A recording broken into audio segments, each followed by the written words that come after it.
बयान रिकॉर्ड करवाया है। और शहबाज शरीफ बाहर आ चुके हैं, इस वक्त आप मनाजिर देख सकते हैं। कुछ देर बाद मीडिया से गुफ्तगू करेंगे, जारहाना अंदाज इस वक्त आप मुलाहिजा कर सकते हैं। शहबाज शरीफ का सवाल और जवाब का सिलसिला खत्म और इस वक्त शहबाज शरीफ बाहर आ चुके हैं। वजीर आला पंजाब शहबाज शरीफ जुडिशल अकेडमी के बाहर आ गए हैं। ये मनाजिर अब अपनी टेलीविजन स्क्रीन पर बराह रास्त मुलाहिजा कर सकते हैं। वजीर आला पंजाब मियां मोहम्मद शहबाज शरीफ 3.25 घंटे की पूछगछ के बाद अब बाहर आ गए हैं। इसके बाद वो रोस्ट्रम पर आएंगे और फिर मीडिया को ब्रीफिंग भी देंगे तमाम तर सूरत-ए-हाल के हवाले से, क्या सवाल किए गए, क्या जवाब दिए गए और कितने पुरएतमाद हैं वो इस सारी सूरत-ए-हाल को लेकर। और आपको बताएं कि शहबाज शरीफ रोस्ट्रम पर आ चुके हैं।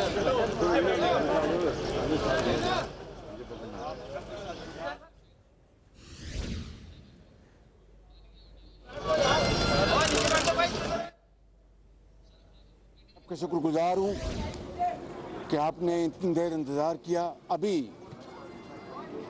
मैंने उस JIT ने मुझे सामने जिसको कॉल नोटिस भिजवाया था कि मैं उनके सामने पेश होकर पैनामा का जो मामला है उसके हवाले से मैं आऊँ एज समबडी, जो लिखा है नोटिस में, as somebody acquainted with the facts of Panama। तो इस हवाले से मैंने अपना सारा बयान अल्हम्दुलिल्लाह रिकॉर्ड करवा दिया है। तो मैं ये बात करने के बाद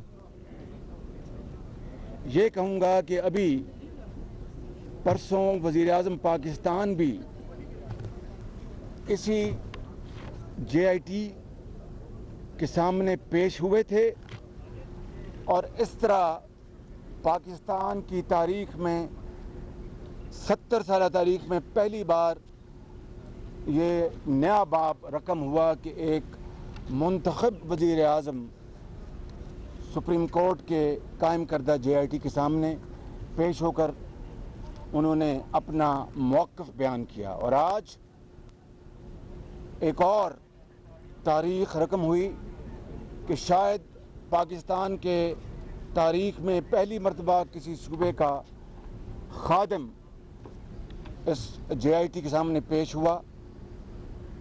तो इसका मतलब ये है कि वज़ीर आज़म पाकिस्तान और फिर मैंने पेश होकर अल्हम्दुलिल्लाह इस मुल्क के अंदर कानून की हुक्मरानी की हकीर खिदमत की है। और इससे ये साबित हुआ कि हम मुंतखब सियासतदानों के दिलों में अदालत और कानून का बड़ा एहतराम है। और इसके मुकाबले में जो बंदूक की ताकत के तहत इक़्तिदार पर शब खून मारते हैं, उनका जो मिलिट्री डिक्टेटर और उनका और मुंतखब सियासी लोगों का अदालत और कानून के हवाले से क्या रवैया है, कितनी हम अदालत और कानून का एहतराम करते हैं। मैं समझता हूँ कि मैं भी, मुझे पुराना कमर का मुझे आर्जा है, आप सब जानते हैं। मैंने कमर की तकलीफ़ का बहाना नहीं बनाया। मैं Rawalpindi institute of medical institute में मैं जाके दाखिल नहीं हो गया कि मुझे कमर की तकलीफ़ है, या मैं लंदन अपने मौलिज के पास पहुंच गया। अदालत उज़्मा ने ये कॉन्स्टिट्यूट की कमेटी और हाथ कंगन को आर्ची किया।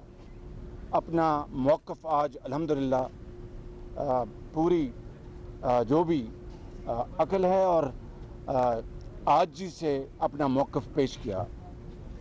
मगर ये बात सामने रहनी चाहिए कि शरीफ ख़ानदान का जो एहतसाब ये पहली बार नहीं हो रहा। 2 जनवरी, भाई बात सुनने ज़रा मेहरबानी करें और मिस्टर प्लीज़, 2 जनवरी 1972 की सर्द शाम इत्तफाक फाउंड्रीज को कौमिया लिया गया। आम आदमी कौमियाने से ज़रा उसको समझ में नहीं आता, छीन ली गई जब इत्तफाक फाउंड्रीज। और ये इत्तफाक फाउंड्रीज वो है जिसको मेरे वालिद और उनके भाइयों ने कोई जिमखाना और पंजाब क्लब की शाम की पार्टीज में लाइसेंस लेकर उसको अरूज नहीं दिया या पब्लिक रिलेशंस करके लाइसेंसेस नहीं लिए, बल्कि 7 भाइयों ने मेहनत मजदूरों की तरह 30 की दहाई से सफ़र शुरू किया और 60 की दहाई में इत्तफाक फाउंड्रीज पाकिस्तान का सबसे बड़ा लोहे का, इंजीनियरिंग का ज़रई आलात बनते थे।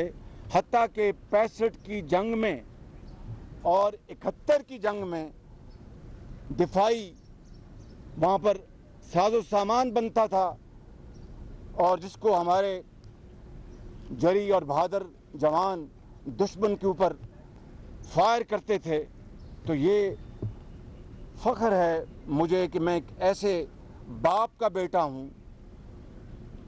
नवाज शरीफ को फ़ख्र है कि वो ऐसे बाप के बेटे हैं कि जिनका नाम अल्हम्दुलिल्लाह जो लोग उनको इस मुल्क में जानते हैं, अमानत और दयानत का अमीन जानते हैं उनको, मियाँ मोहम्मद शरीफ को, और जिनके नाम से अल्हम्दुलिल्लाह बैंक्स आंखें बंद करके उनको देते थे, कर्जे देते थे।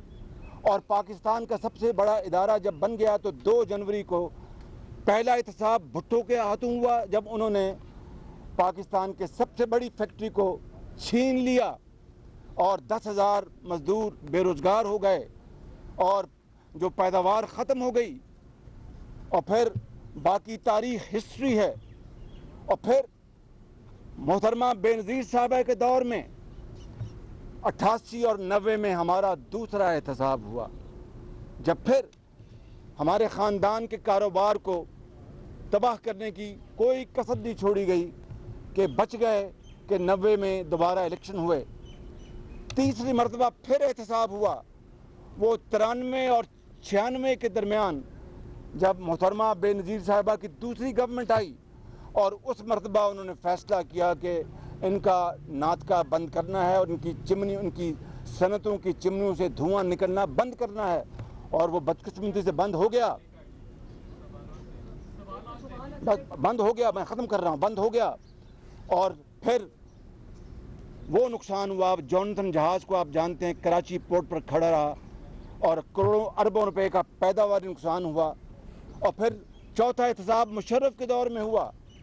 बेनज़ीर साहबा के दौर में मेरे वालिद मरहूम को गिरफ़्तार किया गया।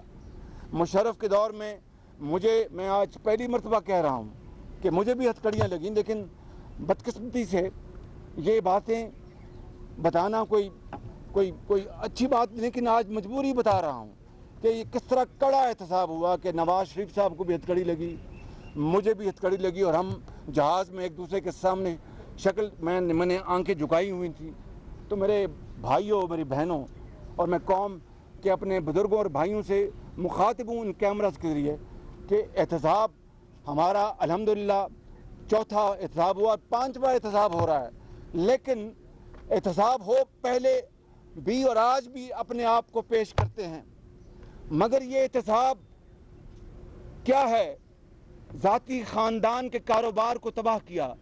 क्या इन 5 मरतबा आज तक कोई सरकारी खुर्द बुर्द का एक धेले का कोई हमारे ख़िलाफ़ केस है? कोई करप्शन का किसी सड़क में ठेके का, किसी अपना मेट्रो बस के ठेके का मेरे ख़िलाफ़ या वज़ीर आज़म के ख़िलाफ़, या इतने बड़े पावर प्रोजेक्ट्स अरबों रुपए के लग रहे हैं, अरबों डॉलर्स के, जिसमें कई सौ अरब रुपए की बचत हुई। शहर रमज़ान है, इसकी कसम खा कर कहता हूँ कि ऑरेंज लाइन में और इन पावर प्लांट्स में 200 अरब रुपए से ज़्यादा की बचत हुई है। लेकिन ये हमें खुशी है कि ये कौम की खिदमत कर सके, हकीर खिदमत। हाँ, एहतसाब करना तो उसके लिए हाजिर कल भी थे, आज भी हैं और हो रहा है, मगर कोई सरकारी खुर्द बुर्द नहीं है, कोई करप्शन का केस नहीं है, ना पहले था 96 में ना पीछे था, ना आज ना कल होगा। वही कारोबारी जो हमारे जो प्रोजेक्ट्स हैं जिनको तबाह कर दिया गया। मैं आखिरी बात करता हूँ, सुनने बात, इत्तेफाक फाउंड्रीज तबाह की, लेकिन उसके जो बैंकों के कर्जे, मेरी बात सुने, उसके जो बैंकों के कर्जे थे 5.25 अरब रुपए, एक एक धेला अदा किया 5.25 अरब रुपए। ना कॉस्ट ऑफ फंड माफ़ करवाए, ना वेवर लिया, ना सूद में कमी करवाई। मुझे पाकिस्तान में, दुनिया में कोई मिसाल बता दें। और दूसरी तरफ यतीमों और बेवाओं के कर्जे माफ़ करवा के कनाडा में घर, लंदन में प्रॉपर्टियां, दुबई में कारोबार, और बनते हैं अशराफिया। लूट खसूट का वो बाजार गर्म NICL, वो जो गोंदल साहब हैं 30 अरब रुपए का, उनके खिलाफ आज भी मुकदमा, NICL का अरबों रुपए का मुकदमा। आप रेंटल पावर प्रोजेक्ट्स ने पाकिस्तान को खोखला कर दिया। नंदीपुर में 50 अरब रुपए का नुकसान पाकिस्तान की गरीब कौम को। नीलम झेलम 500 अरब पर पहुंच गया, अभी तक मुकम्मल नहीं हुआ। मेरे भाई और बुजुर्गों, ये हैं वो करप्शन के केसेस जिसने पाकिस्तान के कौम को खोखला किया। आज अगर किसी यतीम को तालीम नहीं मिलती तो इस करप्शन की बदौलत है। आज किसी को दवाई नहीं मिलती तो इस करप्शन की बदौलत है। मैं आपको कहता हूँ कि आज अज़्म व हिम्मत की दास्तान बहुत लंबी है। बस मैं इतनी बात करूँगा कि इस मिट्टी से हमें बेहद प्यार है। ये मिट्टी जो है, ये मिट्टी हमारी है, आपकी है। हमें मिलकर मिट्टी की मोहब्बत में हम आशिफ्ता सरों ने वो कर्ज उतारे हैं जो वाजिब भी नहीं थे।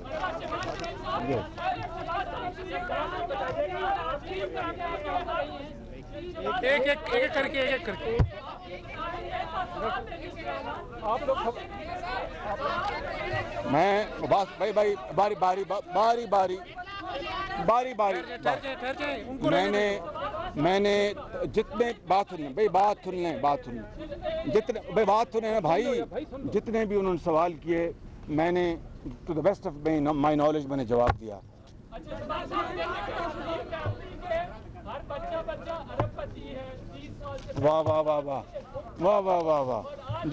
बात सुन लें, ये बात गलत, बात सुन लें भाई, बात सुन लें भाई, बात सुन लें, जवाब दें। ये कोई जवाब नहीं है। शरीफ फैमिली के तमाम कारोबार जो तबाह किए कारोबार जो तबाह, सुन लें बात, हकायक से मुंह ना चढ़ाए ना। शरीफ फैमिली के जो कारोबार तबाह किए वो क्या लूट खसूट नहीं थी भुट्टो हुकूमत की, उनकी साहबजादी की हुकूमत की, मुशर्रफ की हुकूमत की? क्या जो आप मुझे बात करें, क्या किसी हस्पताल के एक्सरे मशीन से कोई करप्शन निकली? कोई सड़क से करप्शन निकली? कोई मेट्रो से करप्शन निकली? तालीम के मैदान में करप्शन निकली? कोई पानी के मैदान में करप्शन निकली? बिजली के मंसूबों में करप्शन निकली? खुदा का खौफ खाएं, उसके बावजूद भी उस मालिक से डर के कहते हैं एक नहीं करोड़ मरतबा हिसाब करो। ये मिट्टी